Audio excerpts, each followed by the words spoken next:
Moi, je suis Xavier Latin, je suis le directeur général d'I2S. Et pour ceux qui ne nous connaissent pas, je vous présenterai rapidement notre activité dans quelques minutes. Mais je suis surtout très heureux de témoigner ce matin, sachant que, pour le dire tout de suite, très honnêtement, jusqu'en décembre 2020, la RSE, ça évoquait pas grand-chose chez I2S. On avait juste entendu parler du concept, mais à peine plus. Et puis, j'ai donc eu l'opportunité de participer à la création de cette commission croissance responsable du MEDEF. Et donc, j'ai fait un pari, le pari qui avait peut-être quelque chose derrière l'acronyme RSE, et finalement que, il y avait une promesse, c'était à la fois d'engager des pratiques vertueuses et même épanouissantes sur un plan personnel, mais en plus de contribuer au développement de l'entreprise. Donc, c'était le pari. Sachant que ça faisait écho pour moi avec finalement le management, parce que en termes de management, c'est un peu pareil. On est quand même beaucoup à croire que un management bienveillant, participatif, responsabilisant, ça permet de créer des conditions de travail plutôt agréables avec ses collègues. Et en plus, l'expérience de nombreuses sociétés a montré que ça permettait aussi de développer l'entreprise. Donc, est-ce que la RSE, c'était finalement pas pareil? Et en résumé, est-ce qu'on pouvait joindre l'utile à l'agréable? Donc, on a commencé un peu à se documenter et on a eu envie et besoin d'avoir un modèle pour fixer nos idées, pour voir finalement ce qu'on pouvait mettre derrière ce concept de croissance responsable. Donc voilà, vous avez un modèle à l'écran, alors vous le connaissez hein, sûrement, c'est une façon de décrire les différentes dimensions de la croissance responsable avec ces sept dimensions. Et en particulier, ce qui était intéressant pour nous, c'est de constater que, évidemment, l'environnement comment dire, vient à l'esprit quand on parle de RSE, mais pas seulement et loin de là. Et il y a beaucoup de choses à faire pour développer une croissance responsable, et ça passe à la fois par la place de la société dans l'écosystème, les conditions de travail des collaborateurs, les relations d'affaires, etc. Donc un modèle pour démarrer notre démarche. Et il nous est apparu que finalement, c'est pas anodin que la gouvernance soit au centre de ce modèle, parce que le point de départ, c'était d'avoir une gouvernance appropriée. Donc, on s'est attaché à regarder comment on pouvait développer une gouvernance responsable. Avec une première étape, c'est de voir comment on peut intégrer la stratégie de responsabilité sociétale dans la stratégie globale de l'entreprise. Et il y a une façon très simple et balisée finalement de commencer par cette étape fondamentale, c'est de travailler sur la raison d'être. Donc, on a commencé par travailler sur la raison d'être de l'entreprise parce qu'il nous semblait que ça allait être très structurant ensuite pour toutes les actions qu'on allait pouvoir développer et qui allaient devoir s'inscrire et rester en cohérence avec cette raison d'être.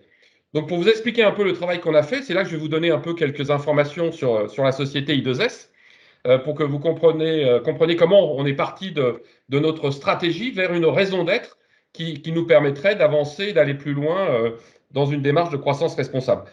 Donc, le métier d'I2S, c'est l'imagerie, hein. On est une PME de 70 personnes à Pessac, avec une usine à Cestas. On développe des solutions de vision intégrée avec des segments de spécialisation et on est notamment spécialisé dans deux domaines.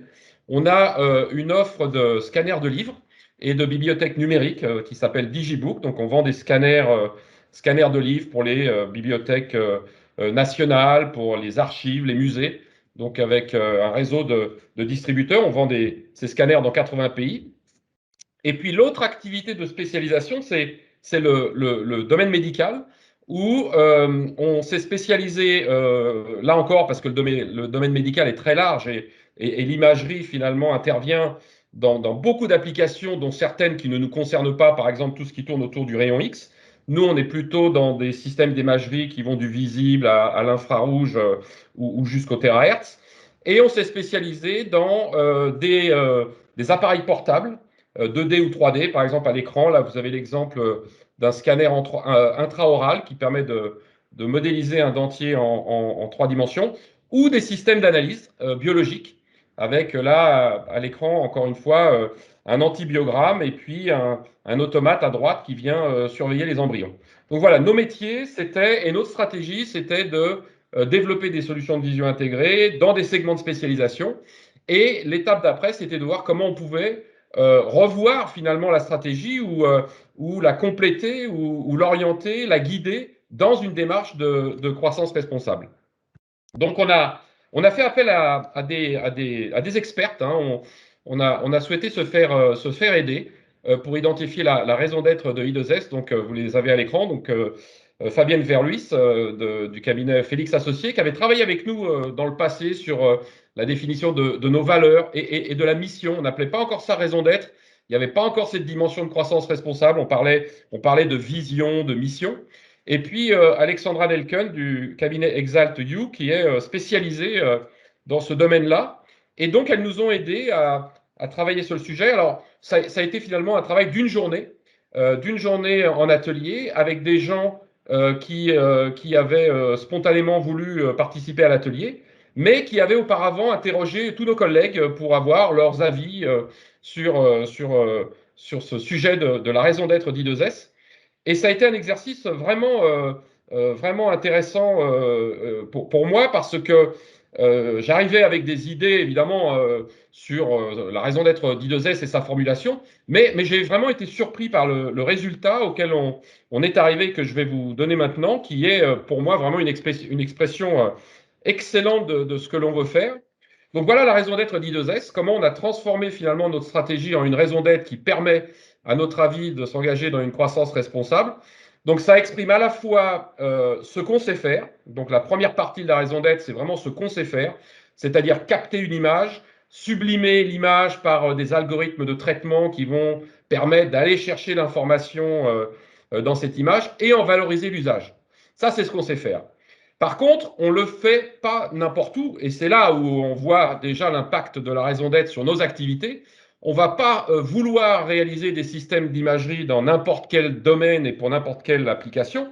C'est pour promouvoir les connaissances et contribuer à notre bien-être. Alors on voit évidemment comment, effectivement, dans les segments que j'ai cités, on contribue bien à cette raison d'être, puisque que ce soit dans le domaine de la numérisation du patrimoine, où on permet l'accès aux connaissances à distance pour tous, ou évidemment dans le domaine médical, où là, par définition, on contribue au bien-être des patients, mais on permet aussi de partager les connaissances, notamment par exemple par la télé-expertise qui permet à un expert d'intervenir à distance par rapport à un appareil d'imagerie qui va être au plus près du patient. Donc finalement, intuitivement, on s'était déjà projeté et on s'était déjà engagé dans des segments d'application qui permettaient de développer une croissance responsable. Mais là, ça a vraiment mis des mots sur ce qu'on voulait faire. Et donc, ça a été un exercice extrêmement salutaire qui maintenant va nous permettre de continuer. Alors, la suite de la démarche, ça a été eh bien, d'établir un référentiel de départ et de mobiliser toutes les bonnes volontés dans une démarche RSE. Et ce que l'on a fait donc en février, c'est lancer un autodiagnostic. Alors, il y a plein d'outils sur Internet. Hein. Je vous dis, celui qu'on a utilisé, il s'appelle diag26000.net, mais il y a beaucoup de questionnaires qui vous permettent de recenser un petit peu où vous en êtes déjà, parce que personne ne part de rien, et donc de savoir où vous en êtes.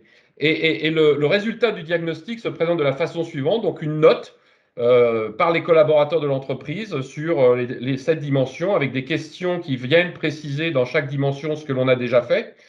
Alors avec un parti pris, parce que on savait très bien qu'en utilisant un questionnaire universel, il y aurait quelques interrogations. Et effectivement, quand on a demandé aux gens, par exemple, si I2S ne faisait pas travailler les enfants au sous-sol ou si on protégeait les espèces animales, ça a soulevé quelques interrogations et à Pessac, on ne se sent pas tellement concerné.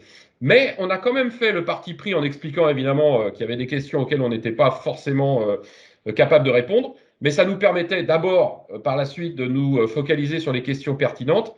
Et puis aussi, le cas échéant, c'est pas l'objectif, hein, on n'a pas engagé, on n'a pas l'intention d'engager une certification, une labellisation dans l'immédiat, mais le moment venu, si c'était le cas, ça nous permettrait de savoir de quoi on parle et de revenir à un modèle qu'on aura déjà rencontré. Donc cet autodiagnostic a été réalisé. Ensuite, on a fait un appel à candidature pour aller un peu plus loin et finalement constituer un comité de pilotage de la démarche RSE dans l'entreprise, un peu à la façon du comité de direction ou du CSE. Et donc, on a eu une première réunion de ce comité. Donc, d'abord, on a eu des gens intéressés, hein. Le sujet intéresse, on le savait. Et c'est là où on voit aussi la vertu du modèle de cette démarche responsable, parce qu'on sait très bien que les gens sont attirés et préfèrent travailler dans une société qui s'intéresse au sujet. Donc, on l'a vu notamment par les candidatures qu'on a reçues. Et donc, en mai, on a eu là la première réunion de ce comité RSE où on a choisi de nommer un pilote par dimension, sachant que moi, j'ai pris la responsabilité de la dimension gouvernance et puis mes collègues du comité, chacun ont une dimension à analyser et à piloter. Et la prochaine étape qui est en cours, c'est le recensement des actions déjà lancées. C'est donc d'aller un peu plus loin, d'utiliser d'ailleurs les questions du questionnaire pour revenir dessus et se dire, bon, où on en est, c'est quoi le référentiel de départ, de quoi on part. Et donc ce travail est en cours et c'est à suivre. En juin, on a donc prévu de se revoir pour partager finalement le recensement des actions réalisées, puis de façon très classique, là on n'invente rien, c'est plan d'action, quels indicateurs, quel déploiement et voir quelles sont nos priorités et comment on peut s'améliorer dans les différentes dimensions. Donc voilà en quelques mots le témoignage d'une PME qui a démarré et qui est passionnée par le sujet, parce que notamment, comme je le disais, pour moi et pour mes collègues, c'est la possibilité de concilier des actions vraiment enthousiasmantes et aussi d'avoir la conviction que ça nous permet de mieux développer l'entreprise.